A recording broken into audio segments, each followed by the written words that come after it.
ভাই, আপনার শরীরের এই অবস্থা কেন? আর লাশ দুটো সামনে পড়ে আছে যে, এরা কারা? আরাফাত, এরা আমায় মারতে এসেছিল, কিন্তু তারা এটা জানে না যে যাকে তারা মারতে এসেছে সে একটা ভয়ঙ্কর নরপিশাচ। ওই বরাবরের মতন এই হলো, আমায় মারতে এসে নিজের প্রাণ হারালো। আচ্ছা শোন, লাশ দুটোকে গুম করে ফেল, এদের অস্তিত্ব সহ যেন কেউ কোনোদিন খুঁজে না পায়। আচ্ছা ভাই, আপনি সেসব নিয়ে একদম টেনশন করবেন না। আমরা লাশ দুটোকে জায়গা মতো দাফন করে দিব, কেউ আর কোনোদিন তাদের খোঁজও পাবে না। আর ভাই, আপনি এবার গিয়ে রক্তমাখা শরীরটা ধুয়ে ফেলুন। আচ্ছা, আমি গেলাম, তোরা এদিকটা সামলে ফেল। তারপর সেখান থেকে বাসায় চলে এলাম। বাসায় এসে ওয়াশরুমে ঢুকে নিজেকে ধুয়ে মুছে হায়না থেকে মানুষের রূপে ফিরিয়ে আনলাম। রাত বাজে 11টা। বাসায় আমি ছাড়া আর কেউ নেই, আর থাকবেই বা কি করে? আমার তো পরিবার বলতে কেউ নেই, তাই একা বাসা নিয়েই থাকি। তারপর ফ্রেশ হয়ে এসে শুয়ে পড়লাম। খাওয়া দাওয়ার কোনো মুড নেই আজকে, কারণ যেদিনই কাউকে দুনিয়া থেকে বিতাড়িত করি সেদিনই খাওয়ার মুড থাকে না, তাই সেভাবেই ঘুমিয়ে পড়লাম। পরের দিন সকালবেলায় ঘুম থেকে উঠে রেডি হয়ে নিলাম, কারণ কলেজে যেতে হবে। ও হ্যাঁ, আমার পরিচয়টা দেওয়াই হয়নি। চলেন কলেজে যেতে যেতে সংক্ষিপ্ত করে পরিচয়টা দিয়ে দেই। আমি আকাশ মাহমুদ, সেটা তো কারোর অজানা নয়। পড়ালেখা অনার্স শেষ বর্ষ। পরিবার বলতে কেউ নেই, ছোটকাল থেকেই এতিমখানায় বড় হয়েছি। বাকি সমস্ত কিছু গল্পের সাথে থাকলে জানতে পারবেন। আপনাদের সাথে কথা বলতে বলতে কলেজে এসে পৌঁছেছি। আমি কলেজের গেট দিয়ে প্রবেশ করতেই সবাই আমাকে দেখে মাথা নিচু করে ফেলে, কারণ তারা সবাই আমাকে ভালো করে চিনে। যে কলেজে ঘাটতেরা কেউ যদি থাকে সেটা হলাম আমি, তাই ভয়ে কেউ কখনো লাগতে আসে না। আর আমি এই পুরো কলেজে নিজের হুকুমত চালাই। আমার মুখের উপরে কথা বলবে এমন কোন বাপের বেটা জন্ম নেয়নি এই কলেজে। ঠিক তখনই আমার ক্লোজ ফ্রেন্ড মামুনের সাথে দেখা হয়। পুরো কলেজে এই মামুন এই মাত্র একজন ব্যক্তি যে কিনা আমার সবচাইতে কাছের মানুষ। তার সাথেই আমার সমস্ত উঠা বসা। কি রে আকাশ, কখন আসলি? এই তো একটু আগে। তুই? আমি মাত্র এসেছি। আচ্ছা, সকালের মেডিসিন নিয়েছিস এখনো? আরে না রে, ঘর থেকে বের হয়ে সোজা কলেজ এসেছি। তুই নিয়েছিস নাকি মেডিসিন? আরে না, আমিও তোর মতন ঘর থেকে বের হয়ে সোজা কলেজেই এসেছি। আচ্ছা দাঁড়া, একজনকে দোকানে পাঠাচ্ছি। ঠিক তখনই পাশ দিয়ে একটা ছেলে হেঁটে যাচ্ছিল। এই এদিকে আয় তো। ছেলেটা আকাশের ডাক শুনে তাড়াতাড়ি আকাশের কাছে আসে। জি ভাইয়া। পকেট থেকে টাকা বের করে ছেলেটার হাতে ধরিয়ে দিলাম। যা তো সামনের দোকান থেকে 2টা বেনসন সিগারেট নিয়ে আয়। ভাইয়া প্লিজ, টাকাটা আপনার কাছে রেখে দিন, আমি আমার টাকা নিয়ে আনতেছি। আরে লাগবে না, তুই টাকাটা নে। ভাইয়া প্লিজ, আপনি টাকাটা রেখে দিলে অনেক খুশি হতাম। আচ্ছা ঠিক আছে, যা। তারপর ছেলেটা সিগারেট আনতে চলে গেল। মামুন এত সময় ধরে এই মেডিসিনের কথাই বলছিল। আচ্ছা বল, কিরকম হালচাল তোর? এই তো দোস্ত, তোর? আমার আর কি, ওই একই রকম কাটে দিনকাল। আচ্ছা আকাশ, তোকে তো একটা কথা বলতে ভুলে গেছি। আজ নাকি কলেজে অনার্স প্রথম বর্ষের অ্যাডমিশন পরীক্ষা হবে। সেই বিষয়ে কি তুই কিছু জানিস? হ্যাঁ শুনেছিলাম। যাক, শুনলে তো ভালো, কারণ প্রথম সেকশনের অ্যাডমিশন হলে তো তোদেরকে কলেজের নিয়ম সম্পর্কে অনেক কিছু জানাতে হয়। সিনিয়রদেরকে রেসপেক্ট করার বিষয় সম্পর্কেও তাদেরকে অবগত করতে হয়। মামুন, তুই মনে হয় এখনো সেই পুরোনো দিনে পড়ে আছিস। শোন, তোকে একটা কথা বলি, কলেজে অ্যাডমিশন নিলেই বাকিদের মুখে আমাদের সম্পর্কে জেনে যাবে তারা। নিজেদের নাম ডাক ঢোল বাজিয়ে ওদেরকে জানানোর কোনো প্রয়োজন নেই। হ্যাঁ ঠিক বলেছিস। আসলে জিনিসটা আমার মাথায় ঘুরপাক খাচ্ছিল, কারণ গতবার নেতা মুজিবের ছোট ভাই এসব নিয়ে কত ঝামেলাই না করলো। থাক, বাদ দে এখন ওসব কথা। ছোট ভাই সিগারেট নিয়ে এসেছে। এই যে ভাইয়া, আপনাদের সিগারেট। ধন্যবাদ ভাইয়া তোকে। আচ্ছা, কোনো সমস্যা হচ্ছে তোর কলেজে? ভাইয়া, একটা ছেলের সাথে একটা কথা নিয়ে বাড়াবাড়ি হয়েছে। সে আমাকে মারার হুমকি দিছিল। কোন ডিপার্টমেন্টের সে? আমাদের ডিপার্টমেন্টের। এখন সোজা গিয়ে ওরে বলবি আকাশ ভাই তোরে ডাকতেছে। ওরে সাথে নিয়ে তুই সহ এখানে আসবি। আচ্ছা ভাইয়া। আমি আর মামুন বসে বসে আড্ডা দিচ্ছি। একটু পর ছেলেটা তার ডিপার্টমেন্টের ছেলেটাকে সঙ্গে করে নিয়ে আসে আমার কাছে। ছেলেটা মাথা নিচু করে দাঁড়ায় আছে। কিরে, তুই নাকি ওরে মারবি বলে হুমকি দিছিস? ছেলেটা চুপচাপ দাঁড়িয়ে আছে আকাশের সামনে। কিরে, কথা বলস না কেন? আমি যে তোকে কিছু জিজ্ঞেস করেছি সেটা কি তোর কানে যায় নাই? ভাই হ্যাঁ দিছিলাম হুমকি। ছেলেটার কথা শুনে রাগ উঠে গেল। আমি কলেজে থাকতে একজন আরেকজনকে মারার হুমকি দেয়। রাগটা আর কন্ট্রোল করতে পারলাম না, ঠাস করে একটা থাপ্পড় বসাই দিলাম ছেলেটার গালে। আজকের পর ওইসব চিন্তা মাথা থেকে ঝেড়ে ফেল। এই ছেলে আমার ছোট ভাইয়ের মতন, ওরে মারা তো দূরের কথা, ওসব নিয়েও যদি ভাবিস তাহলে সোজা উপরের টিকিট কাইটটা হাতে ধরাই দিব। ভাই আমার ভুল হয়ে গিয়েছে, আজকের পর কোনোদিন ওর সাথে ভেজাল করব না। শুধু ওর সাথে কেন, কারোর সাথেই করব না। হয়েছে, যা এবার ক্লাসে যা। আর ভাইয়া শোন, এই ছেলে যদি নেক্সট টাইম কোনো ধরনের কোনো কিছু করে তাহলে সোজা আইসা আমারে বলবি। শুধু সে না, পুরো কলেজের কেউ যদি তোর সাথে আইসা কোনো সমস্যা করে আমারে জানাবি। আর নে এই টাকাটা, বলে ছেলেটার হাতে একটা 100 টাকার নোট গুজে দিলাম। তুই আরেকদিন সিগারেট খাওয়াস, কিন্তু আজ যদি তোরে টাকা না দেই সেটা এক ধরনের ঘুষ হয়ে যাবে। তাই টাকাটা দিয়ে দিলাম, যা এবার মন দিয়ে ক্লাস কর। আচ্ছা ভাইয়া। ছেলেটা চলে গেল। আমি আর মামুন আবার কথা বলায় ব্যস্ত হয়ে গেলাম। আজও ক্লাস করব না। আমরা প্রায় সময় ক্লাস না করে দুজন কলেজের বাহিরে বসে আড্ডা দেই। দুজন মিলে আড্ডা দিচ্ছিলাম। ঠিক তখনই কলেজের ফার্স্ট ইয়ার অ্যাডমিশনের জন্য মানুষ আসা শুরু হয়ে গেল। সবাই নিজের গার্ডিয়ান নিয়ে এসেছে। অ্যাডমিশনের ইয়া লম্বা সিরিয়াল লেগে গেছে প্রিন্সিপালের রুমের বাহিরে। সবাই কিন্তু অনলাইনেই অ্যাপ্লাই করেছে, কিন্তু আজ আসার কারণ হলো প্রথম দিনের ফর্মালিটিস পূরণ করা। প্রিন্সিপালই আজকে সবাইকে দেখা করতে বলেছে। আমরা তাদের দিকে খেয়াল না করে নিজেদের মতন আড্ডা দিচ্ছি। আড্ডা দিতে দিতে হঠাৎই নজর পড়ল একটা মেয়ের দিকে, যে কিনা ধবধবে একটা সাদা জামা পরিধান করে গুটি গুটি পায়ে হেঁটে প্রিন্সিপালের রুমের সামনে গিয়ে দাঁড়ালো, যেখানে সবাই দাঁড়িয়ে অপেক্ষা করছে প্রিন্সিপালের সাথে দেখা করার জন্য। মেয়েটাকে দেখে আমার ধ্যান তার দিকে আটকে গিয়েছে। কিরে, এই মেয়েটাকে তো আগে কখনো কলেজে দেখিনি। নতুন বর্ষে হয়তো অ্যাডমিশন নিতে এসেছে সে, কিন্তু তার গার্ডিয়ান কোথায়? সবাই নিজের গার্ডিয়ান নিয়ে এসেছে, কিন্তু সে একাই কেন এলো? হাজারটা প্রশ্ন ঘুরপাক খাচ্ছে মেয়েটাকে নিয়ে। তখনই মামুন আমায় ধাক্কা দিল হাত দিয়ে। কিরে, কোন দুনিয়ায় হারিয়ে গেলি? দোস্ত দেখতো মেয়েটাকে। হ্যাঁ সুন্দর আছে রে মামা। শুধু কি সুন্দর নাকি, আমার কাছে তো হুড়পড়ি লাগছে। এই এই ওয়েট, আকাশ, কিরে মামা তুই এসব কি বলছিস? তোর মুখে তো আগে কোনদিন কোনো মেয়ের প্রশংসা করতে শুনিনি। কাহিনীটা কিরে? আরে সেসব কিছু না। আর তাছাড়া সুন্দর মানুষ তো সুন্দর বলে প্রশংসা করবে না তো কি করব? মামা আমায় কাহিনী শিখাতেই শোনা, পানি আমিও ঘুলে খেতে পারি। দূর বেটা। আচ্ছা ছাড় এখন সব কথা। আচ্ছা যা ছেড়ে দিলাম, কিন্তু একটা কথা না বললেই নয়, যে মেয়েটাকে কিন্তু তোর সাথে হেব্বি মানাবে। সত্যি বলছিস? হ্যাঁ। তাহলে ধরে নে এটাই তোর ভাবি। এই তো মামা, এতদিন পর লাইন এসেছিস। চল তো মেয়েটার কাছে। তারপর মামুনকে নিয়ে মেয়েটার কাছে চলে গেলাম। এই যে তুমি একা কেন? আর তোমার মা বাবা কই? আসলে আমি তো শহরে নতুন উঠেছি কাজিনের বাসায়। আমার মা বাবা তো এখানে থাকে না, তাই একাই এসেছি। আচ্ছা ঠিক আছে। এই মামুন, তুই ওকে সবার আগে স্যারের রুমে ঢোকার ব্যবস্থা কর। মামুন আকাশের কথা মতন সেই মেয়েটাকে সবার আগে স্যারের সাথে দেখা করতে পাঠিয়ে দিল। আর তারা দুজন এই বাহিরে দাঁড়িয়ে আছে, কিন্তু হঠাৎ এই প্রিন্সিপালের রুম থেকে চেঁচামেচির আওয়াজ কানে আসে। আর তার একটু পরে সেই মেয়েটা কান্না করতে করতে বেরিয়ে আসে। আকাশ মেয়েটাকে কান্না করতে দেখে অবাক হয়ে যায় আর বলে, এই মেয়ে কান্না করছো কেন? আসলে স্যার আমায় ঝাড়ি দিয়ে বের করে দিয়েছে, মা বাবা নিয়ে না আসায়। কি? এই মামুন চল তো। এই মেয়ে তুমি চলো আমার সাথে। কোনো কথা বলা ছাড়াই মেয়েটার হাত চেপে ধরে তাকে নিয়ে প্রিন্সিপাল স্যারের রুমে ঢুকে পড়লাম। প্রিন্সিপাল স্যার আমায় দেখে বলল, কি হয়েছে আকাশ, হঠাৎ এমন তেড়ে ফুড়ে আমার রুমে প্রবেশ করলে যে? স্যার এই মেয়েটাকে ঝাড়ি কেন দিছেন আপনি?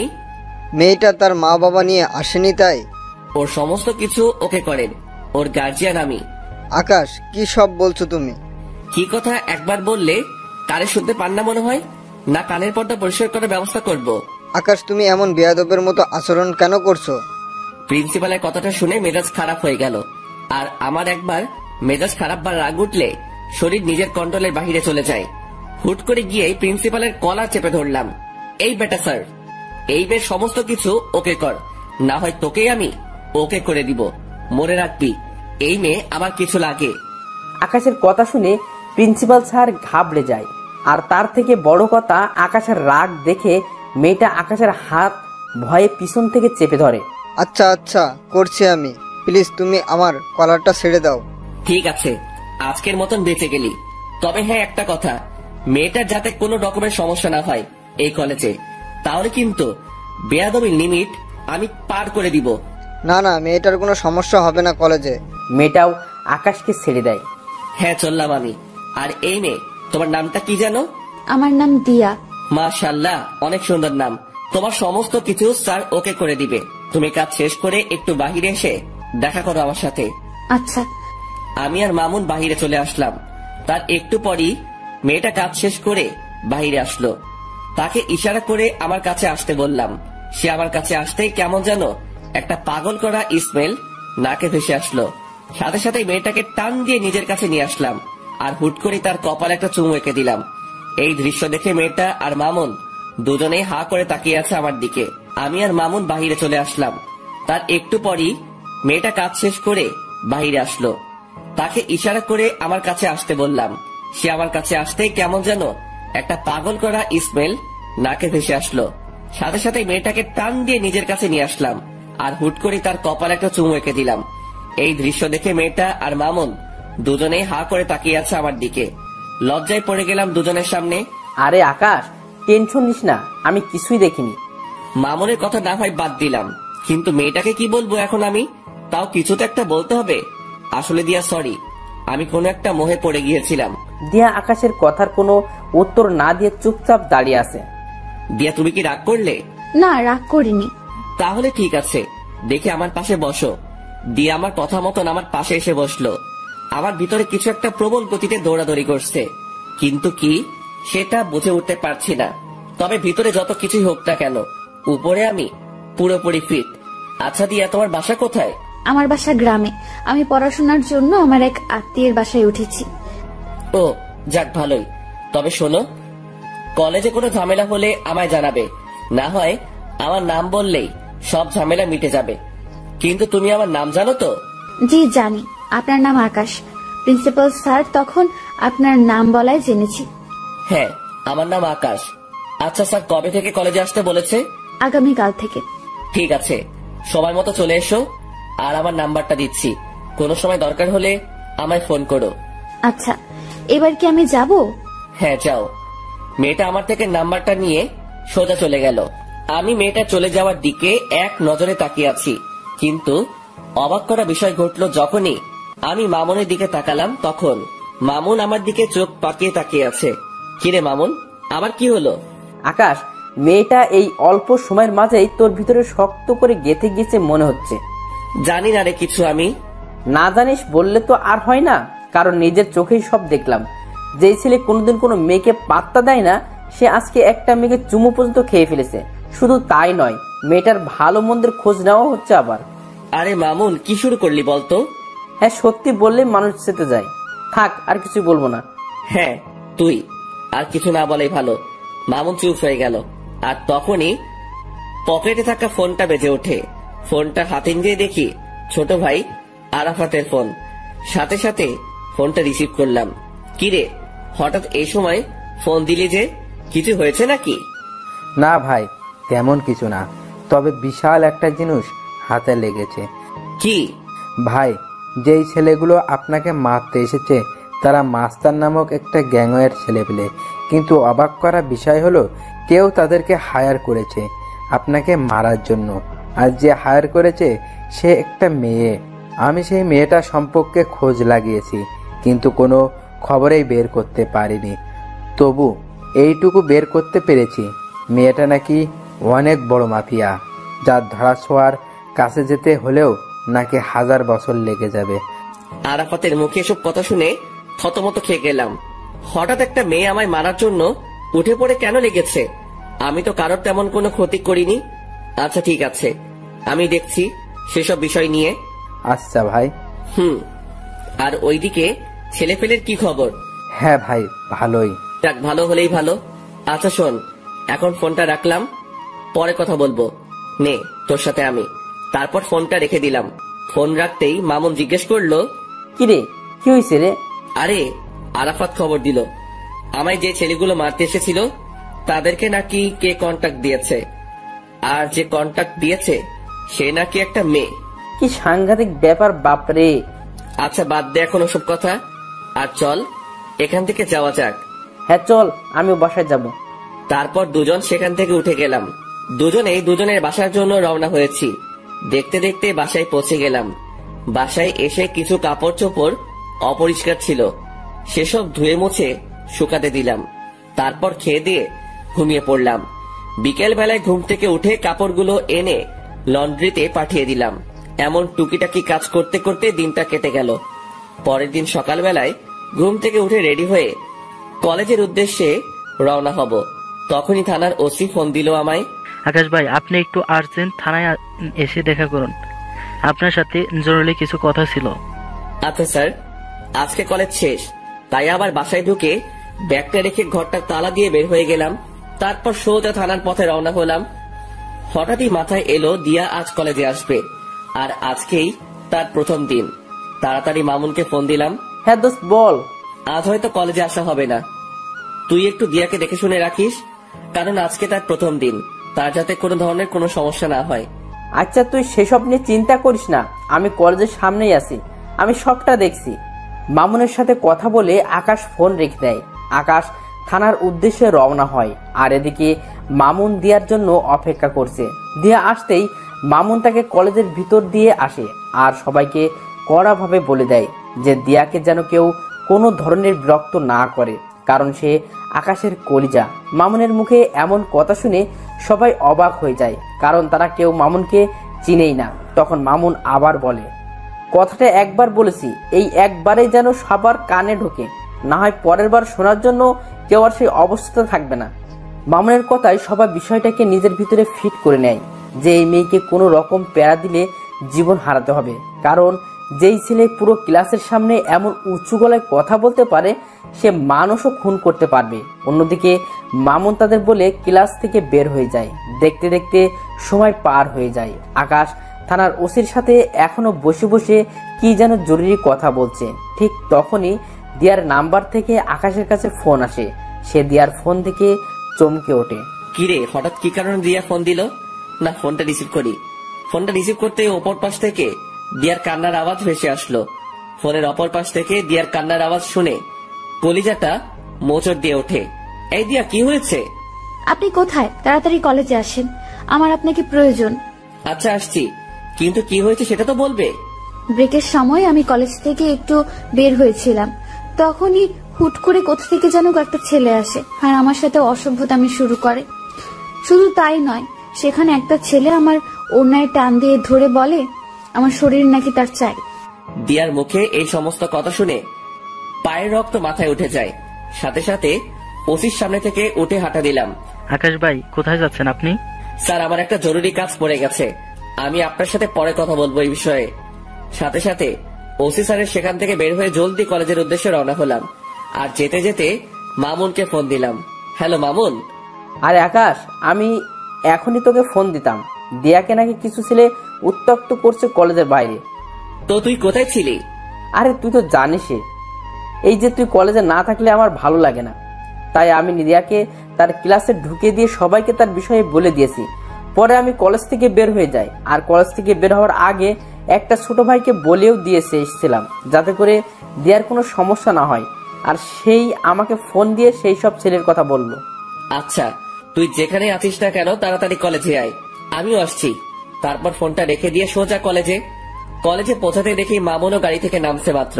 তাড়াতাড়ি গাড়ি থেকে নেমে মামুনকে নিয়ে কলেজের ভিতরে চলে গেলাম। ঠিক তখনই মামুনের ঠিক করা সেই ছোট্ট ভাইটা এসে বলল, ভাইয়া, ছেলেগুলো নাকি আপুর সাথে অনেক অসভ্যতম করেছে। তুই চিনিস সেই ছেলেগুলোকে? আসলে ভাইয়া, আমি তখন সেখানে ছিলাম না, তাই তাদেরকে দেখিনি। আচ্ছা, দিয়া কোথায়? ওই যে ভাইয়া, দিয়া আপু প্রিন্সিপালের রুমে বসে কান্না করছে। আমি এবং প্রিন্সিপাল স্যার অনেকবার আপুকে জিজ্ঞাসা করেছি ছেলেগুলোর ব্যাপারে, কিন্তু আপু কোনো কিছু বলছে না, শুধু বসে বসে কান্না করছেন। মাথার রক্ত পুরো টকবক করছে। তাড়াতাড়ি প্রিন্সিপাল স্যারের রুমে চলে গেলাম। সেখানে গিয়ে দেখি দিয়া বসে বসে কান্না করছে। সে আমাকে দেখতে পেয়ে দৌড়ে এসে আমায় জড়িয়ে ধরে ফুপিয়ে কান্না করে দিল। এই দিয়া, প্লিজ শান্ত হও, আমি এসে গেছি। তুমি কি ওই ছেলেগুলোকে চিনো? দিয়া ফুপাতে ফুপাতে আকাশকে বলে, না, আমি চিনি না। আচ্ছা, শুধু এইটুকু বলো যে ছেলেগুলো তোমার সাথে অমনটা করে কোন দিকে গিয়েছে? তারা আমার সাথে অসভ্যতামি করে কলেজের ভেতরেই ঢুকেছে। দিয়ার কথা শুনে বুঝতে বাকি রইল না যে ছেলেগুলো আমার কলেজের এই ছেলে পেলে। দিয়া, তুমি তাদেরকে দেখলে চিনতে পারবে তো? হ্যাঁ। এই মামুন, কলেজের গেটটা আটকে দিয়ে আয়। আর দিয়া, তুমি আমার সাথে চলো। দিয়াকে সাথে নিয়ে প্রতিটা ক্লাসের ছেলে পেলেকে দেখাতে লাগলাম। পুরো কলেজের ক্লাস করা বন্ধ হয়ে গিয়েছে আমার জন্য। দিয়াকে সাথে নিয়ে সমস্ত সেকশন ঘুরতে লাগলাম। ঘুরতে ঘুরতে অনার্স দ্বিতীয় বর্ষের কক্ষে ঢুকতে দিয়া আমাকে আঙুল দিয়ে দেখিয়ে দিল ওই যে ছেলেপেলেগুলো। নিজেকে আর কন্ট্রোল করতে পারলাম না, সাথে সাথে গিয়ে সব কয়টা ছেলেপেলেকে কলার ধরে ক্লাসরুমের বাহিরে নিয়ে আসলাম। মামুন দুইটাকে ধরে নিয়ে এসেছে। আমি নিচ থেকে আসার সময় কাঠের একটা টুকরো নিয়ে উঠেছিলাম হাতে করে, সেটা দিয়ে এলোপাতাড়ি মারতে শুরু করলাম সব কয়টা ছেলেকে। সারা কলেজ পুরো থমকে গিয়েছে আমার মাইক দেখে। মারতে মারতে ছেলেগুলোকে আধমরা করে ফেলেছি। সব কয়টার হাত মুখ ফেটে রক্ত পড়ছে, কিন্তু আমার রাগ যেন কোনোভাবে থামছে না। আমি মেরে চলেছি ছেলেগুলোকে, আর অন্যদিকে ছেলেগুলো সারের মতন চেঁচাচ্ছে আর মাপ চাচ্ছে। ভাই, আমাদের ভুল হয়ে গিয়েছিল। তোদের ভুলের গুষ্টি মারি বলে ড্রাম করে এক বাড়ি দিয়ে একটাকে বেহুশ বানিয়ে ফেললাম। আর ঠিক সেই সময় কলেজের স্যাররা এসে পিছন থেকে আমায় ঝাপটে জড়িয়ে ধরলো আর বলতে লাগলো, আকাশ প্লিজ তুমি ছেড়ে দাও ছেলেগুলোকে। কে শুনে কার কথা? আমার কলিজায় তারা আঘাত করেছে, তাদেরকে তো আজকে আমি ছাড়ছি না। আমার মায়ের রেশ এখনো মিটেনি, কিন্তু স্যাররা আমায় পেঁচিয়ে ধরায় আমি আর মারতে পারছি না। তাই এক ঝাটকা দিয়ে স্যারদের থেকে নিজেকে ছাড়িয়ে নিলাম, তারপর আবার মারতে শুরু করলাম। সবাই আমার রাগ দেখে ভয়ে কাতর হয়ে আছে। স্যাররাও আমায় আটকাতে না পেরে ভয়ে আমার থেকে দূরে সরে যায়। আর ঠিক সেই সময় দিয়া এসে সবার সামনে আমাকে জড়িয়ে ধরে, আর আমি সাথে সাথে শান্ত হয়ে যাই। স্যাররা সবাই দিয়ার কাণ্ড দেখে অবাক হয়ে তাকিয়ে আছে দিয়ার দিকে, যে কে এই মেয়ে, যে আকাশকে কিনা আমরা অনেকেই মিলে থামাতে পারলাম না, আর সেখানে এই মেয়েটাকে ধরা মাত্রই সে সমস্ত রাগ মাটিতে ফেলে দিল। কেউ যেন কিছু বুঝে উঠতে পারছে না, সবাই অবাক দৃষ্টিতে দিয়ার দিকে তাকিয়ে আছে। তখনই দিয়া বলে ওঠে, এই আকাশ, আপনি প্লিজ শান্ত হন আর ওদেরকে ছেড়ে দিন, না হয়তো মরে যাবে ওরা। আচ্ছা ঠিক আছে, যাও, ছেড়ে দিলাম। কিন্তু সবাইকে একটা জিনিস জানানোর আছে। সবাইকে আজকে একটা কথা ক্লিয়ারলি বলে দিচ্ছি, আজকের পর যদি দিয়ার দিকে কেউ যদি আঙুল তুলে তাকিয়েছিস, তাহলে তার অবস্থা কিন্তু খুব ভয়াবহ হবে। আর স্যার, আপনারা এই জানোয়ারগুলোকে কি করবেন করেন। আকাশ দেখো, ছেলেগুলো যা করছে অনেক জঘন্য কাজ করেছে, তাই তাদেরকে আমরা কলেজ থেকে বের করে দিব। আর তুমি দয়া করে নিজের রাগকে একটু দমানোর ট্রাই করো। হ্যাঁ মানছি তোমার অনেক নাম ডাক আছে, আর তুমি কলেজের জন্য অনেক বড় একটা ভূমিকা পালন করো। তুমি না থাকলে হয়তো আমাদের কলেজের দাঙ্গা ফাসাদ সেগুলো লেগেই থাকতো। শুধু তাই নয়, অন্যান্য কলেজের ছেলেপেলেরাও আগে এসে এই কলেজের ছেলেদের সাথে ঝামেলা করতো, কিন্তু তুমি আসার পর তা আর হয় না। তবে একটা জিনিস তোমার মাথায় রাখতে হবে যে এই কলেজের শিক্ষক যারা আছেন তারা তোমার গুরুজন, তাই সেই বিষয়টা একটু খেয়াল রাখিও। জি স্যার, সেটা খেয়াল রাখবো। তবে একটা জিনিসই আমার মাথায় কাজ করে না, যে এই ছেলেগুলো আমাদের কলেজের ছেলে হয়েও তারা এই কলেজের স্টুডেন্টের সাথে অসভ্যতাম করে। শুধু অসভ্যতা বললে ভুল হবে, তারা নোংরামি করে। কত বড় বুকের পাটা তাদের। আকাশ, এই বাজে আচরণের জন্যই আমরা তাদেরকে বের করে দিব। জি স্যার, ফয়সালা আপনাদের। আর আমি দুঃখিত স্যার কলেজের পরিবেশটাকে খারাপ করার জন্য। আপনারা প্লিজ আবার ক্লাস নেওয়া শুরু করেন, আর স্টুডেন্ট ভাইরা সবাই যে যার ক্লাসে চলে যান। আমার কথা শুনে সবাই সবার মতন ক্লাসে চলে গেল, কিন্তু দিয়া আমার সাথে দাঁড়িয়ে আছে। এই দিয়া, ক্লাস করবে না তুমি? না, আমি ক্লাস করব না। তো কি করবে? আপনার সাথে থাকবো আর গল্প করব। আচ্ছা ঠিক আছে। তারপর দিয়াকে নিয়ে নিচে চলে গেলাম। নিচে বলতে আমি আর মামুন রোজ যেখানে বসে আড্ডা দেই সেখানে নিয়ে গেলাম দিয়াকে। দিয়া আমার কাঁধে মাথা রেখে চুপচাপ আমার পাশে বসে আছে। আমার ভিতরে কেমন যেন এক ধরনের তুফান বইছে। একটু আগে দিয়ার জন্য ছেলেগুলোকে কি মারটাই না মারলাম, নিজেকে প্রেমিক পুরুষ মনে হচ্ছে। তবে যাই হয় হব, আগে মেডিসিন খেয়ে নেই। মামুন, সিগারেট দে তো, থাকলে একটা। এখন সিগারেট খাবি তুই? হ্যাঁ, কোনো সমস্যা? না, এই নে সিগারেট, আর আমি একটু আসছি। মামুন পকেট থেকে সিগারেট বের করে দিয়ে কোথায় জানি গেল, আর আমি সেটা হাতে নিয়ে জ্বালিয়ে টানতে শুরু করলাম। কিন্তু হঠাৎই লক্ষ্য করলাম দিয়া আমার ঘাড়ে নিজের উষ্ণ ঠোঁটের জোড়া দিয়ে স্পর্শ করছে। দিয়ার এমন আচরণ দেখে কাঁপাকাঁপি শুরু হয়ে গেল আমার, কারণ এই জীবনের প্রথম কেউ আমার শরীরে স্পর্শ করেছে। সে এবার আমার কাঁপুনি আরো বাড়িয়ে দিল। সে এবার আমার ঘাড়ে চুমু খাওয়া আরম্ভ করে। দিয়া, কি করছো?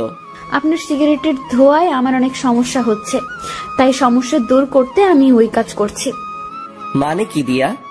মানে হলো আপনার ওই সিগারেটের ধোঁয়া আমাকে যন্ত্রণা দিচ্ছে, তাই আমি সেই যন্ত্রণা থেকে মুক্তি পেতে আপনার ঘাড়ে স্পর্শ করছি। এতে করে আপনার শরীরের স্মেলটা নাকে আসছে, আর সিগারেটের ধোঁয়াটা তার মতন হাওয়ায় ভেসে ভেসে চলে যাচ্ছে। দিয়ার কথা শুনে হা হয়ে গেলাম। মেয়েটা সত্যি আসলে আস্ত একটা পাগলি। তাড়াতাড়ি সিগারেটটা হাত থেকে ফেলে দিয়ে দু হাত দিয়ে তাকে জড়িয়ে ধরলাম। সেও আমায় জড়িয়ে ধরেছে নিজের হাত দুটো দিয়ে। তারপর তাকে জড়িয়ে ধরে তার ঠোঁট জোড়াগুলো নিজের করে নিলাম। তৎক্ষণাৎ মনে পড়ল আমি কলেজের গণ্ডিতে দাঁড়িয়ে আছি। সাথে সাথে দিয়াকে ছেড়ে দিলাম। আর ঠিক সেই সময় মামুন আমাদের দিকেই আসে। কিরে, কোথায় গিয়েছিলি? আরে বাইরে গিয়েছিলাম একটু। আচ্ছা শোন না, নতুন যারা অ্যাডমিশন নিয়েছে সেখান থেকে একটা মেয়েকে আমার বেশ ভালো লেগেছে রে। এই যে দেখ, দূর থেকে মেয়েটার একটা ছবি তুলে এনেছি। কই দেখি, দেখা। মামুন ফোনটা এগিয়ে দিয়ে সেই মেয়েটাকে দেখাচ্ছে। বাহ, মাশাআল্লাহ, সুন্দর তো মেয়েটা। দোস্ত, এখন কি করবো বলতো? কি করবি আর? ভালো লাগলে প্রপোজ করবি। কি বলছিস এসব? তো কি করবি তুই? তোর কি অন্য কোনো প্ল্যান আছে নাকি? আরে না না, দূর। তাহলে যেটা বলেছি সেটাই কর, আর তবে আগে একটু ভালো করে দেখে শুনে নে, পরে গিয়ে প্রপোজ করিস। আর দরকার হয় দিয়া তোকে সাহায্য করবে এই বিষয়ে। আমাকে তো দেখালেন না মেয়েটাকে, তাহলে কিভাবে সাহায্য করব? আচ্ছা নাও দেখো তুমি। মামুন ফোনটা এগিয়ে দিয়ে মেয়েটার পিকটা দিয়াকে দেখালো। সে মেয়েটাকে দেখে থতমত খেয়ে যায়, আর আকাশ জিনিসটা লক্ষ্য করে। কি হয়েছে দিয়া? না না, কিছু না। তো মুখের বুলি বন্ধ হয়ে গেল কেন? কই মুখের বলি বন্ধ হয়েছে আমার তো দিব্যি কথা বলছি। আচ্ছা, তাহলে বলো মেয়েটা কেমন দেখতে, আর মামুনের সাথে মানাবে কিনা? মোটামুটি সুন্দরী, আর মামুন ভাইয়ের সাথে মানাবে বলতে রং ঠং দেখে তো মনে হচ্ছে মানাবে, কিন্তু পরে কি হয় কে জানে। পরে কি হবে মানে বুঝলাম না। আরে আমি বলতে চেয়েছি যে মেয়েটার কোনো রিলেশন আছে কিনা সেসব নিয়ে জেনে শুনে এগোতে। ও হ্যাঁ, মামুন তুই সেসব বিষয় জেনে এগোবি। আচ্ছা আচ্ছা, চল এবার উঠা যাক। আর দিয়া, এবার বাসার দিকে যাওয়া দরকার। হ্যাঁ, আমিও চলে যাব। ঠিক আছে, চলো তোমায় গাড়িতে উঠিয়ে দিয়ে আসছি। তারপর দিয়াকে গাড়িতে উঠিয়ে দিয়ে আমি বাসায় চলে আসলাম। মামুনও চলে গেল। আমি গাড়ি থেকে নামতেই দেখি বাসার সামনে কয়েকজন ছেলে পেলে দাঁড়িয়ে আছে। ছেলেগুলোকে দেখে মনের মধ্যে একটা বাড়ি খেলো। কিরে, ছেলেগুলো কারা? না, গিয়ে দেখি। আর একটু সামনে যেতেই দেখতে পেলাম আরাফাত ঘরের দরজায় বসে আছে। সে আমাকে দেখতে পেয়ে উঠে দাঁড়িয়ে গেল। কিরে, হঠাৎ তুই এখানে? আর ছেলে পেলেগুলো কে? ভাই, একটা জিনিস দেখাতে এসেছি আপনাকে। আর ছেলেগুলো আমাদের দলেরই ছেলেপেলে, কিছুদিন আগে আমাদের গ্রুপে জয়েন হয়েছে। ও আচ্ছা, কি দেখাবি দেখি, দেখা। আরাফাত পকেট থেকে ফোন বের করে আকাশের হাতে দিয়ে বলে, ভাই ছবিটা দেখেন, এই ছবির মেয়েটাই নাকি সেই মাফিয়া মেয়েটা যে আপনাকে মারার জন্য ছেলেগুলোকে সুপারি দিয়েছিল। আরাফাতের হাত থেকে ফোনটা নিয়ে ছবিটার দিকে তাকাতেই বড় সড়ো একটা শক খেলাম। ও আল্লাহ, কি করে সম্ভব এটা? এটা তো সেই মেয়ে যাকে মামুন পছন্দ করে, যার ছবি সে আমাকে আর দিয়াকে দেখিয়েছিল। আরাফাত, তুই কি শিওর এটাই সেই মেয়ে? ভাই, তথ্য তো সেমনটাই পেলাম। কিন্তু আমার কেন জানি মনে হচ্ছে এই মেয়েটা সেই মাফিয়া মেয়েটা না। তবে আমার সন্দেহের তালিকা থেকেও বের করতে পারছি না, কারণ এই মেয়ের পিক মামুন এনে দেখালো, আবার সেই মেয়ের সাথেই মাফিয়া মেয়েটার সংযুক্ত। সবকিছুই কেমন যেন গোলমাল পাকিয়ে যাচ্ছে। আচ্ছা আরাফাত, তুই না বলেছিলি যে সেই মাফিয়া মেয়েটার ধারে কাছে যাওয়া সম্ভব না, কিন্তু এখন তোরা এত সহজে এই মেয়েটার পিক পেলি কোথায়? হ্যাঁ, আমি বলেছিলাম, কিন্তু ভাই খবরই তো এই মেয়ের পিকে দিল। ভালো করে দেখ কোনো ভুল মেয়ের পিক দিয়েছে কিনা। ভাই, সেটা কি করে সম্ভব যে আমাদের জন্য সব সময় কাজ করে, যে আমাদেরকে সব সময় সমস্ত রকমের তথ্য দেয়, সেই মানুষটা আশা করি আমাদেরকে ভুল ইনফরমেশন দিবে না। তাও ঠিক বলেছিস। আচ্ছা ঠিক আছে, মেয়েটার বিষয়টা আমি দেখছি, কারণ মেয়েটা আমার চোখের সামনেই চলাচল করে বা করতে হবে। ওকে ভাই। আরাফাতরা চলে গেল, কিন্তু আমার ভিতরে এখনো সে জিনিসটা ঘুরপাক খাচ্ছে। যে আরাফাত যার ছবি দেখালো, সেই মেয়েটাই কি সেই মাফিয়া? না, এর উত্তর আমার জানা নেই।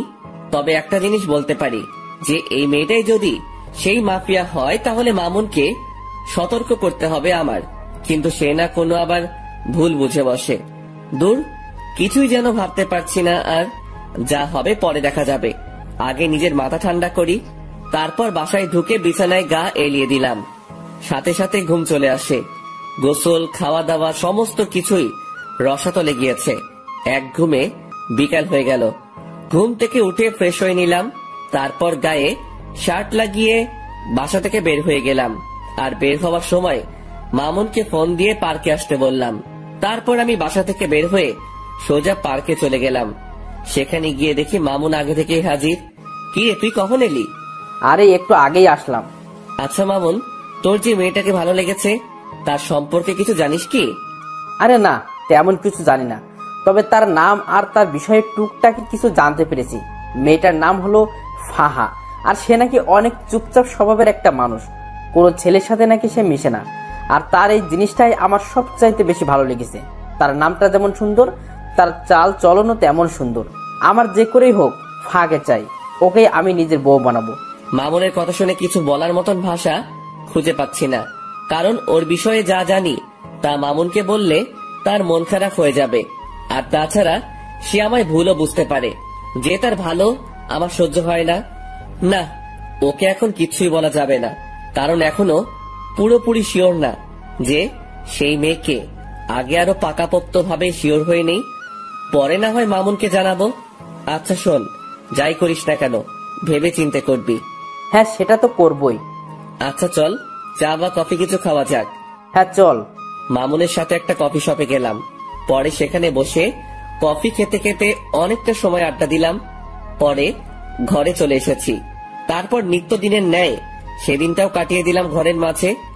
পরের দিন সকালবেলা ঘুম থেকে উঠে কলেজে চলে গেলাম। আজ নিয়ত করেছি ক্লাস করব, তাই সেই মোতাবেক ব্যাগে বই নিয়ে কলেজে এসেছি। ঠিক তখনই মামুনের দেখানো সেই মেয়েটা আমার চোখের সামনে দিয়ে হেঁটে তার ক্লাসরুমে চলে গেল। আমি তার দিকে বাঁকা চোখে তাকিয়ে আছি, দেখছি কোন রকম কিছু চোখে পড়ে কিনা, কিন্তু কিছুই পড়ল না। তবে একটা জিনিস নোটিশে করেছি, মেয়েটা কেমন যেন স্বাভাবিক না। মানুষ হাঁটাচলা করলে আশেপাশে একটু হলেও দেখে, কিন্তু তার নজর ছিল একদম মাটির দিকে। মেয়েটাকে নিয়ে মনের ভিতরে একটা কৌতূহল জাগলো, তাকে নিয়েই ভাবছিলাম। ঠিক তখনই দিয়া এসে আমাকে হাতের আঙ্গুল দিয়ে খোঁচা দেয়। এই যে মশাই, কি করছেন? আর এত গভীর মনোযোগ দিয়ে কি ভাবছিলেন? আরে না, তেমন কিছু না, এমনি দাঁড়িয়ে আছি। আচ্ছা তুমি কখন এলে? এই তো এক্ষুনি। আপনি? আমি একটু আগে এসেছি। আচ্ছা শোনো, তোমায় একটা দায়িত্ব দিলে সেটা পালন করতে পারবে? কি দায়িত্ব? তুমি মামুনের পছন্দ করা মেয়েটার দিকে নজর রাখো তো, যে সে কি করে বা তার আচার আচরণ কেমন। হঠাৎ ওই মেয়েকে নিয়ে আপনার চিন্তার মাত্রা বাড়লো কেন শুনি? আরে মামুন আসলে মেয়েটাকে অনেক ভালোবেসে ফেলেছে, তাই তার বিষয়ে একটু ভালো মন্দ জানার জন্য তোমায় বললাম আর কি। কারণ আমি চাই না আমার বন্ধু কোনো খারাপ মেয়ের সাথে রিলেশনে যাক। আরে সে তো খারাপ না। মানে তার বিষয়ে তুমি কি করে জানলে? আসলে হয়েছে যে মেয়েটার চলাচল দেখে খারাপ মনে হয়নি, সেটা বলতে চেয়েছিলাম। দিয়ার কথা শুনে কেমন যেন একটা খটকা লাগলো। আচ্ছা তাও খবর নাও, আর এখন গিয়ে সোজা ক্লাসে মন দিবে। আর একটা কথা, আমি যেন কখনো তোমায় কোনো ছেলের সাথে হাসি ঠাট্টা করে কথা বলতে না দেখি। বারে হাসি ঠাট্টা করলে কি হবে? কারণ তুই খালি আমার সাথে হাসি ঠাট্টা করবি। কেন? আমি আপনার সাথে কেন হাসি ঠাট্টা করতে যাব? কারণ তুই আমার। ইস, আমায় কি নিজের নামে রেজিস্ট্রি করে রেখেছেন নাকি? মেয়েটার কথা শুনে মেজাজটা খারাপ হওয়ার উপক্রম হচ্ছে। হ্যাঁ, তোকে আমি নিজের নামে রেজিস্ট্রি করে নিয়েছি, আর এখনো করব বলে এক টান দিয়ে দিয়াকে নিজের বাহুডরে নিয়ে নিলাম। তারপর তার সমস্ত মুখমণ্ডলে চুমু খেতে লাগলাম। চুমু খেতে খেতে তার ঠোঁটে এসে আটকিয়েছি। হঠাৎই সে আমার থেকে নিজেকে ছাড়িয়ে নিল। আই, পাগল হয়ে গেছেন আপনি? মানুষের সামনে এমন আচরণ কেউ করে? আমি করি, কারণ তুই খালি আমার। আচ্ছা ঠিক আছে, আমি না হয় আপনার, কিন্তু মানুষজন দেখলে কি ভাববে বলুন তো? কে কি ভাববে সেসব নিয়ে আমার কোনো মাথা ব্যথা নাই। আমার মাথা ব্যথা হচ্ছে তোমাকে নিয়ে। তুমি কোনো ঝামেলা না করলেই হয়। আচ্ছা হয়েছে, এবার পাগলামো বন্ধ করুন। আর আমি কোনো ঝামেলা টামেলাতে নেই, আর ঝামেলা করতে চাইলেও তো করতে পারবো না, কারণ আপনি আমায় আস্ত গিলে খেয়ে ফেলবেন।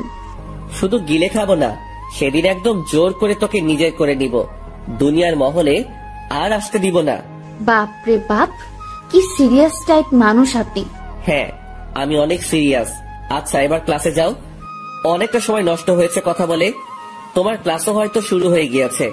ঠিক আছে, যাচ্ছি। দিয়া ক্লাসে চলে গেল, আর অন্যদিকে আমি আমার মতন ক্লাসে চলে এলাম। সবাই আমাকে ক্লাসে দেখে চুপচাপ হয়ে গেল। আমার ক্লাসের স্যার এখনো আসেনি। আমি স্বাভাবিকভাবে একটা টেবিলের উপরে বসে পড়লাম। তার কিছু সময় পর মামুন আসলো। সে এসে আমার পাশে বসলো। দুজন একটু কথা বলে স্যারের জন্য অপেক্ষা করছি। কিছুক্ষণ পর অপেক্ষার প্রহর কাটলো। স্যার ক্লাসে আসলো, এসে ক্লাস নিতে শুরু করলো। আজ অনেক কয়টা ক্লাস করেছি, আর মাত্র 1 ঘন্টা বাকি। এই মামুন, আজকের মতো ক্লাস এখানেই শেষ রে। আজকে আর ক্লাস করবো না। আচ্ছা চল, আমিও বেরিয়ে যাব। শেষ ঘন্টা না করে মামুনের সাথে বেরিয়ে গেলাম। ক্লাস থেকে বের হয়ে মামুনকে বললাম, মামুন চল তো দিয়ার ক্লাস থেকে ঘুরে আসি। হ্যাঁ চল, এই সুযোগে আমি ফাঁকে দেখতে পারবো। মামুনকে নিয়ে দিয়ার ক্লাসে চলে গেলাম। দিয়া আমাকে দেখতেই ক্লাস না করে সকলের সামনে ব্যাগ হাতে নিয়ে চলে গেল। এই দিয়া ক্লাস করবে না? না, আমি আর ক্লাস করব না। এই মেয়ে, আর 1 ঘন্টা আছে খালি ক্লাস শেষ হতে। ক্লাসটা শেষ করে বের হও একদম। দিয়া হঠাৎ করেই সকলের সামনে চেঁচিয়ে ওঠে, এই যে আমি বলেছি না যে আমি আর ক্লাস করব না। এই দিয়া, এতটা হাইপার হচ্ছ কেন তুমি? কারণ আমার এখন আর ক্লাস করতে ইচ্ছে করছে না, কিন্তু আপনি আমাকে ক্লাস করতে জোর করছেন, তাই হাইপার হয়েছে। তো কি করবে এখন? কি করব আর, আপনার সাথে বসে বসে ভালো কিছু মুহূর্ত কাটাবো। দিয়ার কথা শুনে ভিতরে লাড্ডু ফুটেছে মতন অবস্থা। আচ্ছা ঠিক আছে, দিয়াকে নিয়ে আমাদের বসার অবস্থানে চলে এলাম। মামুনও আমাদের সাথে এসেছে। দোস্ত, মেয়েটাকে দেখতে পেলি? না রে, তাকে তো ক্লাসের কোথাও দেখিনি। কারণ সে আপনারা আসার 1 ঘন্টা আগে ক্লাস থেকে বেরিয়ে গিয়েছে। ও আচ্ছা, কিন্তু কোথায় গিয়েছে? কে জানে কোথায় গিয়েছে, হয়তো বাসায় যাবে গেলে, না হয়তো কলেজেই থাকবে। কিন্তু তাকে তো আমরা কলেজের বাইরে দেখতে পাইনি। তাহলে হয়তো বাসায় চলে গিয়েছে। হ্যাঁ, সেটাই হবে হয়তো। মামুন ফাহাকে দেখতে না পেয়ে মন খারাপ করে ফেলে। আরে মামুন, তুই মন খারাপ করিস না। ভালোবাসার মানুষ কখনো এত সহজে ধরা দেয় না। দেখবি একসময় তুই ঠিকই তাকে নিজের করে পাবি। জানি না রে কি আছে কপালে, তবে মেয়েটা আমার কলিজার গেথে গিয়েছে। মামুনকে কি বলে সান্ত্বনা দিব জানি না, তবে মন থেকে খালি দোয়া এটাই করি যে সেই মেয়েটা যেন ভালো হয়, আর মামুনের সাথে যেন তার সমস্ত কিছুই সঠিকভাবে হয়। কিন্তু বর্তমানে মামুনের চেহারাটা পুরো আধার হয়ে আছে।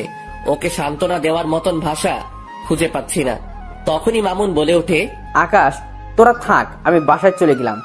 আচ্ছা ঠিক আছে চল, আমরাও আজকে বাসায় চলে যাব। কিন্তু শোন, কালকে সেই মেয়েটা কলেজে আসলে আমি তোর বিষয়টা দেখব।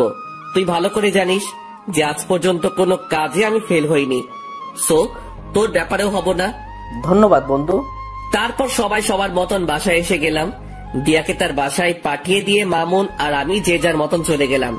এদিকে আমি বাসায় আসতেই দরজার নিচে একটা খাম চোখে পড়লো। কে যেন একটা খাম আমার দরজার নিচে রেখে গেছে। কৌতূহল করে সেটা হাতে উঠালাম। সেটা হাতে নিয়ে বুঝতে পারলাম খামটার ভিতরে কোন একটা কিছু আছে। তারপর খামটা খুলতেই দেখি ভাঁজ করে একটা সাদা কাগজ। কৌতূহলটা যেন আরো বেড়ে গেল। কাগজের ভাঁজটা খুলে দেখি কিছু লেখা আছে কাগজটাতে। কোনো কিছু না ভেবে লেখাটা পড়তে শুরু করলাম। আপনি যাকে আপন ভাবছেন সে আপন নয়। মনে রাখবেন, বিকেল বেলায় সূর্য মেঘের আবরণে ঢেকে গেলে পরের সকালে সেই সূর্যই আবার নতুন রূপে আকাশে উদিত হয়। তারপর আর কিছু লেখা নেই। লেখাটা পড়ে আমার ভিতরটা মোচড় দিয়ে উঠল, কারণ লেখাটা আমায় কি ইঙ্গিত করতে চাইছে তা আমি বুঝে ফেলেছি। তাড়াতাড়ি কাগজটা ভাঁজ করে পকেটে রেখে দিলাম। তারপর চাবি দিয়ে দরজা খুলে বাসায় ঢুকে সোফায় গা ছেড়ে দিয়ে বসে পড়লাম। মাথাটা ভো ভো করে ঘুরছে, মনে হচ্ছে যেন নিজের ভিতরেই ঘূর্ণিঝড় বইছে। অনেকটা সময় সোফাতে বসেই কাটিয়ে দিলাম। দেওয়াল ঘড়িটার দিকে নজর পড়তেই দেখি ঘড়ির কাঁটা 2টা ছাড়িয়ে গেছে। তাড়াতাড়ি সোফা ছেড়ে উঠে ফ্রেশ হতে চলে গেলাম। কিছুক্ষণ পর ফ্রেশ হয়ে ওয়াশরুম থেকে ফিরে আসলাম। তারপর খাবার খেতে খেতে মাথায় আসলো আরাফাতের কথা। যেই ভাবা সেই কাজ। তাড়াতাড়ি খাওয়া দাওয়া সেরে আরাফাতকে ফোন লাগিয়েছি। হ্যাঁ ভাই বলেন। শোনো, আমার কেন জানি মনে হচ্ছে মাফিয়া মেয়েটা আমার খুব নিকটে। তুই সেই মেয়েটা সম্পর্কে একটু ভালো করে জাস্টিফাই কর। আচ্ছা ভাই। তারপর ফোনটা রেখে দিলাম। কিন্তু আমার মনের ভিতরে বাড়ি খাচ্ছে অন্য কিছু নিয়ে। আমার মনে হয় না যে সেই ফাহা মেয়েটাই মাফিয়া। ধুর, এসব নিয়ে আর ভাবতে পারছি না। মাথায় আর চাপ না নিয়ে ঘুমিয়ে পড়লাম। বিকেল বেলায় মামুনের ফোন পেয়ে ঘুমটা ভেঙে গেল। কিরে মামুন, হঠাৎ ফোন দিলি যে? তোর সাথে একটু জরুরি কথা ছিল। তুই এখন কোথায় আছিস? কোথায় থাকবো আবার, বাসায় আছি। আচ্ছা, রেডি হয়ে শপিং মলে চলে আয়। ওকে। তারপর ফোনটা রেখে দিয়ে রেডি হয়ে শপিং মলে চলে গেলাম। সেখানে গিয়ে দেখি মামুন চোখ মুখ কালো করে বসে আছে। কিরে, কি হয়েছে রে? আকাশ, আসলে আমার কাছে একটা মেইল এসেছে। সেখানে কে যেন 2 বাক্যের কিছু একটা লিখে পাঠিয়েছে। কি সেটা? সেখানে লেখা আছে, ভাবিয়া করিবেন কাজ, না হয় হয়ে যাবে দের। আপনি যা হোক সাধারণ ভাবিতেছেন, সে আসলে ভয়ঙ্কর এক রক্তচোষা। এই লেখাটা কে যেন মেইল করেছে। এটার মানে কি আকাশ? মামুনের মেইলের 2 শব্দের বাক্য শুনে ভিতরটা পুরো শুকিয়ে গেছে। কারণ এই 2 শব্দের বাক্যটার অর্থ আমার জানা। মামুন আসলে কেউ একজন আমাদেরকে অনেক সতর্ক করতে চাইছে যে আমরা হয়তো কোনো বড়সড় বিপদে ফাঁসতে চলেছি। তাই কেউ একজন আমাদেরকে আড়াল থেকে বাঁচাতে চাইছে। কি সব বলছিস আকাশ? আমি সত্যিই বলছি, কারণ তোকে মেইল করেছে আর আমাকে দিয়েছে চিঠি। এই সমস্ত কিছুর পিছনে একজন আছে, সে হচ্ছে মাফিয়া মেয়েটা। আর সেই মাফিয়া মেয়েটাই হয়তো আমাদের আশেপাশে ঘুরঘুর করছে আমাদেরকে মারার জন্য। আর আমরা তাকে ভালো মনে করে তার সাথে চলাফেরা করছি। তাই কেউ একজন আমাদেরকে সতর্ক করতে চাইছে। আকাশ, সবকিছু যেন আমার মাথার উপর দিয়ে যাচ্ছে। আচ্ছা, তুই এসব নিয়ে টেনশন করিস না। তুই শুধু ফাহার বিষয়টা নিয়ে ভাব, বাকি সমস্ত কিছু আমি সামলে নিব। আরে, ওই মাফিয়া মেয়ের মতন কত শত মেয়ে আসছে আর গেছে, কোনো দিন কেউ কোনো ক্ষতি করতে পারেনি, আর পারবেও না। সো খামোখা টেনশন না করাই ভালো। আর যদি কিছু হয় সেটা সময় দেখা যাবে। আকাশ, তাও টেনশন হচ্ছে রে। একদিকে ফাঁকে নিয়ে টেনশন, অন্যদিকে সেই মাফিয়া মেয়েটা। আরে বেটা, কিসের এত টেনশন তোর? হ্যাঁ, আচ্ছা যা, বাদ দিলাম সমস্ত কিছু। এবার কি অর্ডার করব বল? যা খুশি কর। আচ্ছা।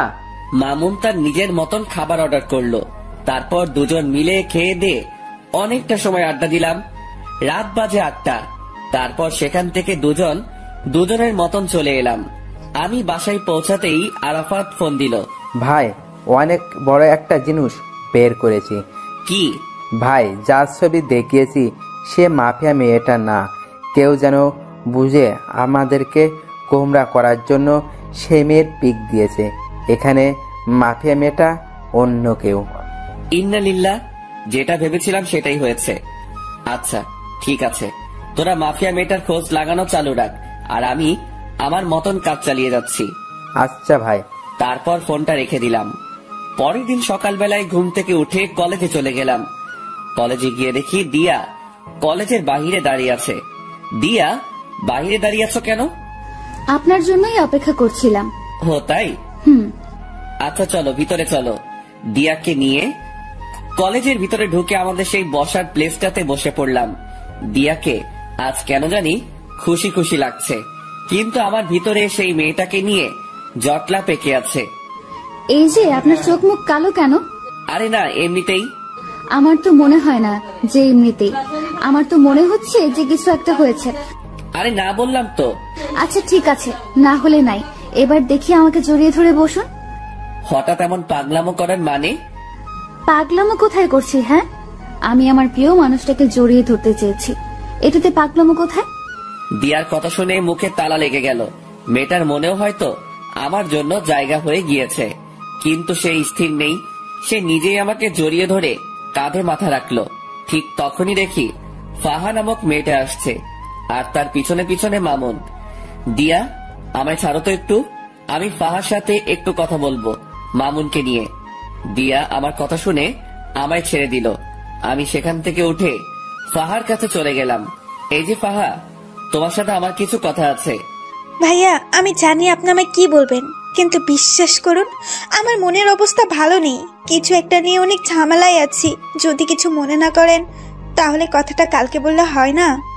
ফাহার কথা শুনে থতমত খেয়ে গেলাম। আমি কি বলতে চাইছি সেটা সে জানলো কি করে? মাথায় তো কিছুই খেলছে না। তাও নিজেকে স্বাভাবিক রেখে বললাম, আচ্ছা ঠিক আছে, কালকে বলবো। ধন্যবাদ ভাইয়া।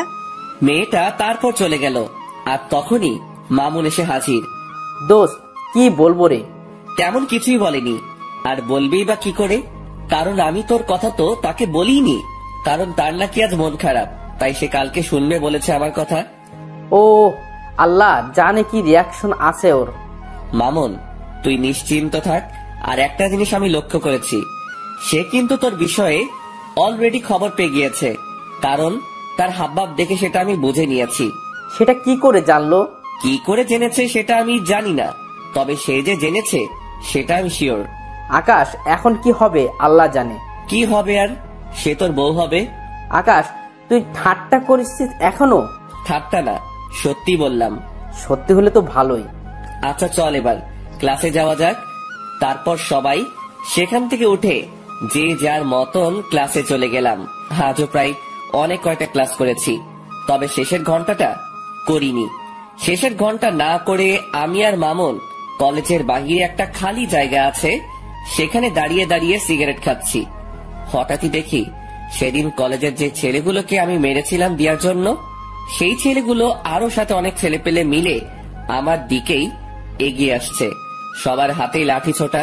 ছেলেগুলোকে দেখে আমি মামুনকে বললাম, মামুন তাড়াতাড়ি জায়গা ত্যাগ কর এখান থেকে। কিন্তু কেন? কারণ এখানে একটা বড়সড় ঝামেলা হবে, তুই তাড়াতাড়ি জায়গা ত্যাগ কর, আমি এদিকটা দেখছি। না, আমি তোরে ছেড়ে কোথাও যাচ্ছি না, যা হবে দেখা যাবে।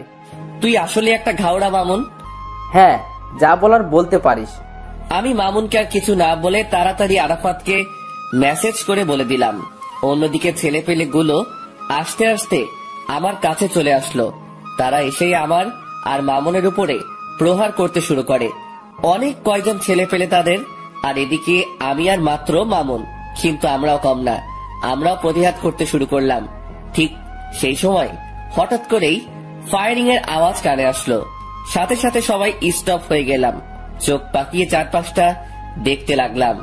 চোখের সামনে কিছুই দেখতে পেলাম না, কিন্তু যেই না পিছনে ফিরেছি তখনই দেখি প্রায় শতাধিক ছেলে পেলে আমার পিছনে দাঁড়িয়ে আছে, সবার হাতে ভয়ঙ্কর ভয়ঙ্কর অস্ত্র। আমি তাদেরকে দেখে থতমত খেয়ে গেলাম, কারণ এত ছেলে পেলে তো আমার না, আর আমার হলেও আরাফাতকে তো দেখতে পাচ্ছি না। ঠিক সেই সময় তাদের ভিতর থেকে দিয়া আর ফাহা নামক মেয়েটা সামনে বেরিয়ে আসে। এই দৃশ্য দেখে পায়ের নিচ থেকে যেন মাটি সরে গিয়েছে আমার। কে এই দিয়া আর ফাহা? থ হয়ে সেই জায়গাটাতেই দাঁড়িয়ে আছি। অন্যদিকে দিয়া হাতে হকি স্টিক নিয়ে আমার দিকে এগিয়ে আসছে।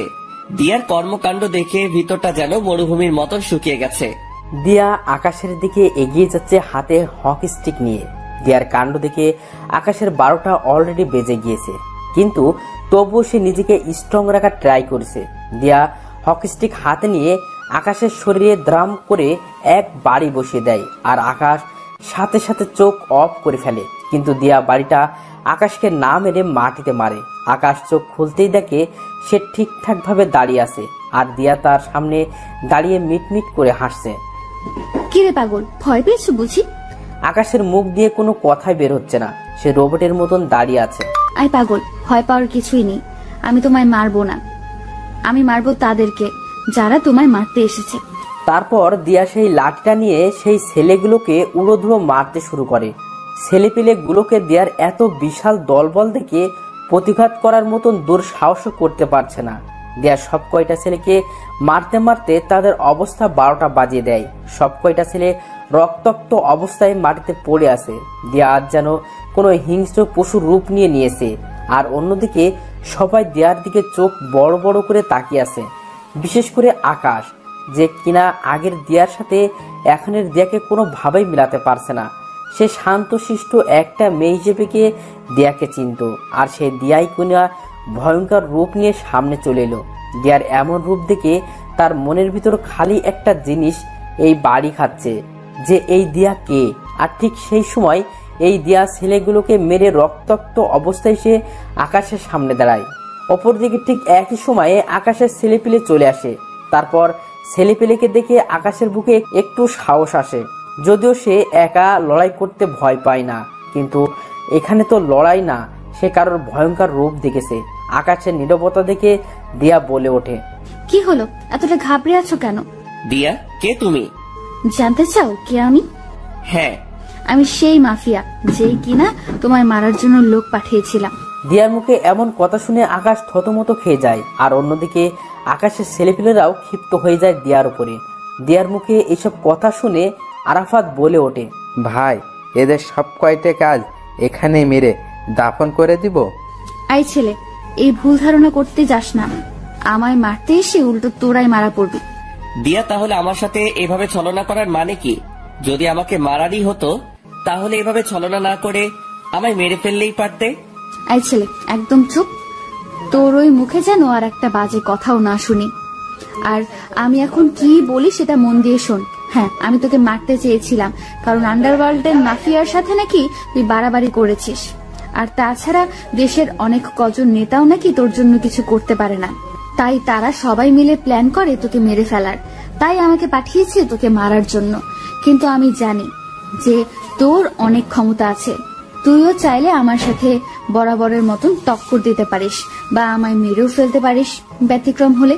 কিন্তু আমি এমন কোনো ঝামেলাই চাই না, কারণ আমি যেদিন প্রথম কলেজে আসি সেদিন তুই আমার চোখের পানি মুছে দিয়ে আমার কপালে চুমু খেয়েছিস। আমি যেদিন এই কলেজে আসি সেদিন তুই আমার জন্য স্যারের সাথে লড়াই করেছিস। শুধু তাই নয়, তুই আমার জন্য আরো অনেক কিছুই করেছিস। তোর জন্য সেদিন আমি ন্যায় বিচার পেয়েছি। তুই আমার জন্য সেই ছেলেগুলোকে মেরেছিস। তো আমি মানুষটা তোর সাথে বেইমানি করি কি করে? তবে হ্যাঁ, আমি তো বললাম যে তোকে আমি মারতে চেয়েছি, কিন্তু সেটা তোকে না জেনে শুনে। কিন্তু আমি যখন জানতে পেরেছি যে আমার জন্য যে দুনিয়ার সমস্ত প্রকার সমস্যার মুখোমুখি হতে পারে আমি তাকে মারতে চলেছি, সেদিন আমি এই সমস্ত কিছু বাতিল করে দিই। কারণ তুই মানুষটাকে মারা আমার পক্ষে সম্ভব না, কারণ এমন একটা মানুষকে আমি কখনোই মারতে পারবো না। আর মারতে পারবো কি করে? আমিও যে তোকে ভালোবেসে ফেলেছি, আর ভালোবাসার মানুষকে কি কেউ মারে নাকি? দিয়ার কথা শুনে 1000 ভোল্টের একটা শক খেলাম। দিয়ার কথাগুলো শুনে যেন আমার সমস্ত শরীর পাথরের রূপ ধারণ করে নিয়েছে। এত বড় ঝাটকা আমি এই জীবনে প্রথম খেলাম। কি হলো, কথা বলছো না যে? দিয়া, তুমি কি সত্যি বলছো এসব? হ্যাঁ বাবা, আমি সত্যিই বলছি। আমি আমার কলিজার গায়ে কোনো দিনও হাত দিব না। দিয়ার কথা শুনে নিজেকে আর স্থির রাখতে পারলাম না। সাথে সাথে এক টান দিয়ে দিয়াকে নিজের বুকে নিয়ে নিলাম। শক্ত করে জড়িয়ে ধরে রেখেছি দিয়াকে। দিয়াও আমার বুকে মাথা রেখে চুপটি করে পড়ে আছে বুকের মাঝে, আর অপরদিকে আমার চোখ জোড়া দিয়ে টুপটুপ করে পানি পড়ছে। দিয়া আমার চোখ থেকে অশ্রু পড়তে দেখে বলে, আই আকাশ, প্লিজ কান্না করিও না। তুমি কান্না করলে আমার ভালো লাগবে বলো? দিয়া, এটা তো সুখের কান্না। দিয়ার কথা শুনে সবাই অবাক হয়ে যায়। ঠিক তখনই ফাহা নামক মেয়েটা আকাশ আর দিয়ার দিকে এগিয়ে আসে আর বলে, ম্যাম, আমি একটা ভুল করে ফেলেছি। কি ভুল? ম্যাম, আমি আপনার অগোচরে একটা কাজ করেছি, যেটা হলো আমি যখন জানতে পারি আপনি যাকে মারতে এসেছেন সে এই লক্ষ্মী ভাইয়াটা, তখন আমি ওনাকে সতর্ক করার জন্য ওনার বাসায় কয়েকটা চিঠি দেই, যাতে করে তিনি সতর্ক হয়ে যায় আর আপনার হাত থেকে বেঁচে যায়। কিন্তু আমি জানতাম না যে আপনি ওনাকে ভালোবাসেন আর মারার প্ল্যান বাতিল করেছেন। কি তুই আমার লোক হয়ে ওর পক্ষ নিয়েছিস এতদিন? ম্যাম সরি, আসলে বিশ্বাস করুন ভাইয়াটা মানুষের ভালো করতে গিয়ে বড় বড় নেতাদের কাছে খারাপ হয়েছে। শুধু তাই নয়, ওনার জন্য এই কলেজে কোনো নারী ঘটিত সমস্যা হয় না। আমি যখন ওনার এইসব কর্মকাণ্ড সম্পর্কে জেনেছি বা দেখেছি, তখন তিনাকে আর সাপোর্ট না করে পারলাম না।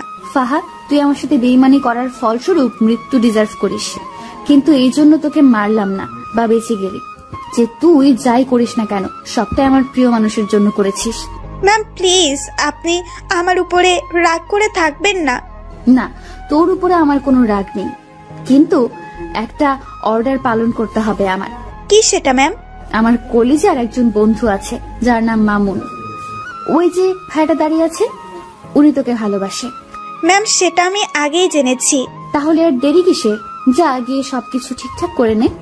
দিয়ার কথা শুনে ফাহা লজ্জায় লাল হয়ে আছে। এই যে লজ্জা পাওয়ার কিছুই নেই, যা বলেছি গিয়ে সেটা কর। আর আপনারা সবাই যে যার মতন চলে যান, যাদেরকে মেরেছি তারা এইভাবে পচে মরুক। আকাশ, তুমিও তোমার ছেলে পেলেকে চলে যেতে বলো। আচ্ছা। এই আরাফাত, তোরা সবাই চলে যা, তোদের সাথে আমার পরে কথা হবে। আচ্ছা ভাই। তারপর সবাই সবার মতন চলে যায়। আকাশের ছেলেপেলেরাও চলে যায়, আর অন্যদিকে দিয়ার কথা মতন তার লোকেরাও চলে যায়। আর এদিকে আকাশ দিয়াকে নিয়ে কলেজের ভিতরে প্রবেশ করে। তারপর তাদের বসার স্থানে গিয়ে দুজন মিলে বসে বসে গল্প করতে শুরু করে। এই যে আকাশ সাহেব, আমি না সরি, আপনাকে আমার সমস্ত সত্যি আগেই বলা উচিত ছিল। দিয়ার কথা শুনে আবারও থতমত খেয়ে গেলাম, কারণ মেয়েটা মিনিটে মিনিটে তার রূপ পরিবর্তন করছে। এই দিয়া, তুমি না একটু আগে আমি তুই আর তুমি বলে ডাকছিলে, কিন্তু হঠাৎ করে আপনিতে চলে আসলে কেন? আগে বলেছি না যে আমি আপনার আগে সেই দিয়া হয়ে যাব, তাই আপনি করে বলছি। এই পাগলি মেয়ে, তার একদম কোনো দরকার নেই। হ্যাঁ, তুমি আগের মতন হয়ে যাও, কিন্তু তুমি বলেই ডাকো, কারণ তোমার মুখে আপনি থেকে তুমি শুনতেই বেশি ভালো লাগে। তাই বুঝি? তাই। আচ্ছা দিয়া, তোমার একটা কথা বলি। হ্যাঁ বলো। তুমি যে আমায় মারতে এসে মারলে না, এতে কি তোমার ক্ষতি করবে না ওরা, যারা তোমায় আমাকে মারার জন্য ঠিক করেছে? ইস, বললেই হলো নাকি? ওরা কি জানে যে আমার কলিজার কত পাওয়ার? ওরা কি জানে যে আমায় মারতে হলে তাদেরকে বিশাল একটা শক্তিশালী বটগাছ কাটতে হবে, যে বটগাছটা আমাকে ভালোবাসা দিয়ে বেষ্টন করে রেখেছে? দিয়ার কথা শুনে শরীরটা নাড়া দিয়ে উঠল খুশিতে। দিয়া, সত্যি তোমাকে পেয়ে আমি অনেক খুশি। আমিও তোমাকে পেয়ে অনেক খুশি। দিয়া আর আকাশ কথা বলছে নিজেদের মতন। ঠিক সেই সময় মামুন আর ফাহা মিটমিট করে হাসতে হাসতে তাদের দিকে এগিয়ে আসে। কিরে বেটা মামুন, ফাহাকে পেয়ে আজ অনেক খুশি মনে হচ্ছে? হ্যাঁ রে দোস্ত, আজকে আমি অনেক খুশি। যাক, তোর খুশিতেই আমরা খুশি। আচ্ছা আয়, সবাই মিলে একসাথে বসে আড্ডা দেই। তারপর সবাই মিলে আড্ডা দিতে থাকে। এই আড্ডার মাঝেই কেটে গেল একটা বছর। আজ আকাশ আর মামুনের গ্রাজুয়েশন কমপ্লিট হয়েছে। দিয়া আর ফাহা খুশিতে আত্মহারা যে তাদের প্রিয় মানুষগুলো গ্রাজুয়েশন কমপ্লিট করছে। ঠিক সেই জায়গাটাতেই বসেই আর সবাই মিলে আড্ডা দিচ্ছে। এই বসাতেই আকাশ আর মামুন তাদের প্রিয় মানুষকে বিয়ে করে নেওয়ার প্ল্যান সাজিয়ে ফেলে। আগামী সপ্তাহে তাদের বিয়ে। দুই বন্ধুই একই দিনে বিয়ে করবে। দেখতে দেখতে বিয়ের দিন চলে আসে। দিয়ার পরিবার থেকে তার মা আসে, যিনি কিনা দিয়ার পরিবার, তার পরিবার আর কেউ নেই। অপরদিকে ফাহার পরিবার থেকে তার মা আর মামা আসে বিয়েতে। তার পরিবারও অনেক ছোট। মামার বিয়ে হয়ে গেছে, তিনি বউ নিয়ে আলাদা থাকেন। আর ফাহার আম্মু একাই থাকেন। আগে ফাহাও একসাথে থাকতো, কিন্তু তাদের পরিবারের অবস্থা খারাপ হওয়ায় ফাহা দিয়ার সাথে যোগ দেয়। আর দিয়াও পরিবারের চালাতে এই পন্থা অবলম্বন করে। দেখতে দেখতে দুই বন্ধুর বিয়ে হয়ে যায়। এদিকে বিয়ের সমস্ত কাজ সম্পন্ন হওয়ার পর আকাশ বাসর ঘরের সামনে দাঁড়িয়ে আছে। তারপর দরজা খুলে ভিতরে ঢুকে সে ভিতরে ঢুকে দেখতে পায় সারা বাড়ি অন্ধকার। সে দিয়াকে ডাক দেয়, কিন্তু দিয়া কোনো সারা শব্দ করে না। দিয়ার সারা শব্দ না পেয়ে হাতিয়ে হাতিয়ে সামনের দিকে এগিয়ে যায়। আর ঠিক তখনই কেউ একজন চাকু নিয়ে আকাশের পেটে ঢুকিয়ে দেয়। আকাশ সাথে সাথে চেঁচিয়ে ওঠে, আর সাথে সাথেই রুমের বাতি জ্বলে ওঠে। Happy birthday to you my dear কলিজা। অবাক হয়ে গেলাম রুমের অবস্থা দেখে, কারণ রুমটা পরিপূর্ণভাবে সাজানো, আর সামনে দিয়া, ফাহা, মামুন সবাই কেক নিয়ে দাঁড়িয়ে আছে। এই পাগল, ভয় পেয়েছো বুঝি? আমার পেটে কে যেন ছুরি ঢুকিয়ে দিয়েছে। আরে পাগল, ওটা খেলনা ছুরি ছিল। কি? বলে দিয়া, আর বাকি সবাই হেসে দেয়। দিয়া, তুমি আমার বার্থডে সম্পর্কে জানো কি করে? ও মা, এটা কি কথা? যাকে ভালোবাসি তার জন্মদিন সম্পর্কে জানবো না, এটা কি করে হয়? দিয়ার কথা শুনে খুশিতে আত্মহারা হয়ে গেলাম। এতটাই আত্মহারা হয়েছি যে দিয়াকে সবার সামনে জড়িয়ে ধরে কিস করে শুরু করলাম। আর তখনই মামুন বলে ওঠে, ভাই তুই থাম, আগে আমরা বের হয়ে যাই, কারণ আমাদেরও তো আজকে বাসর ঘর, পরে তুই যা করার করিস। যা ভাগ ফাহাকে নিয়ে। মামুন আর ফাহা তাড়াতাড়ি রুম থেকে বের হয়ে চলে যায়, আর আমি দিয়াকে আদর করতে শুরু করি। দিয়া আমার স্পর্শে কেঁপে কেঁপে উঠছে। শুধু তাই নয়, আমার পাঞ্জাবি খামচে ধরে রেখেছে সে। কিন্তু আমি দিয়াকে আদর করা বাদ দিয়ে কোলে উঠিয়ে নিলাম। তারপর তাকে নিয়ে গিয়ে বিছানায় শুইয়ে দিলাম। দিয়া তো লজ্জায় শেষ। সে ভালো করে বুঝতে পেরেছে যে এখন কি ঘটবে তার সাথে, তাই সে লজ্জায় মুখ বালিশে লুকিয়ে রেখেছে। ভাই, এরপর আর কিছুই বলা যাবে না। গল্পটা কেমন হলো প্লিজ জানাবেন। পরবর্তী পার্ট গল্প পেতে আমাদের চ্যানেলটি সাবস্ক্রাইব করে পাশে থাকা বেল আইকনটি বাজিয়ে দিন। সবাই ভালো থাকবেন, সুস্থ থাকবেন। দেখা হবে পরের গল্পে।